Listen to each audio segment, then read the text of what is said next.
এই বিশ্ববিদ্যালয়ে 28 বছর পরে ভিপি হয়েছিলাম, কিন্তু কতগুলো হামলার শিকার হয়েছিলাম এই বিশ্ববিদ্যালয়ে। কিন্তু একদিন হামলার শিকার হয়ে কি আমরা নিজেকে গুটিয়ে নিয়েছি যে না আর বিশ্ববিদ্যালয়ে যাব না, আর কথা বলবো না?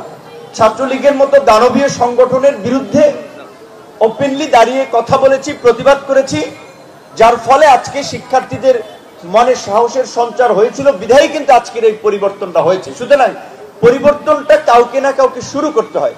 তো আমি যেটা আজকের এই প্রোগ্রাম থেকে বলবো, ছাত্র অধিকার পরিষদকে ধন্যবাদ জানাই।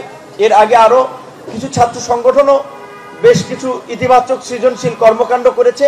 এই ধরনের ইতিবাচক সৃজনশীল কর্মকাণ্ডের মধ্যে দিয়ে ছাত্র রাজনীতিতে একটা গুণগত পরিবর্তন আসুক এবং এই গুণগত পরিবর্তন জাতীয় রাজনীতিতেও ছড়িয়ে পড়ুক।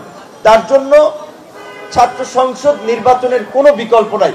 কিন্তু আমি সন্দিহান যে আসলে ডাকসু সহ ছাত্র সংসদ নির্বাচনগুলো হবে কিনা, কারণ অনেকে মিডিয়ার সামনে বলছে যে তারা ডাকসু চায়, কিংবা সস্তা বাবা পাওয়ার জন্য বলছে ডাকসু চায়, ভিতরে ভিতরে আবার তারা অনেকে বাধাগ্রস্ত করার চেষ্টা করতেছে।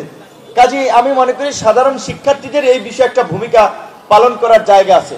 হল সংসদ এবং ডাকসু যদি হয় তারা ভালো থাকতে পারবে এবং এই পরিবর্তনটা স্থায়ী হবে, রাজনীতি দেখতে পাবেন। সেই জায়গা থেকে আমার মনে হয় আমাদের সুযোগ এসেছে জাতীয় রাজনীতিতে পরিবর্তনের পাশাপাশি ক্যাম্পাসগুলোকেও আবার একটা সুস্থ ধারার ছাত্র রাজনীতির একটা পরিবেশ ফিরিয়ে আনার। ছাত্র অধিকার পরিষদ সহ অন্যান্য ছাত্র সংগঠন সেই ইতিবাচক পথে এগিয়ে যাবে এবং শিক্ষার্থীরা আগামীর নতুন বাংলাদেশ বিনির্মাণে অগ্রদূত হবে, সেই প্রত্যাশা রেখে আজকের এই উদ্যোক্তা মেলায় যারা অংশ নিয়েছেন, বিশেষ করে যারা স্টল দিয়েছেন, ভবিষ্যতে তারা বড় সফল উদ্যোক্তা হন, সেই প্রত্যাশা রেখে আমার বক্তব্য শেষ করছি। আসসালামু আলাইকুম।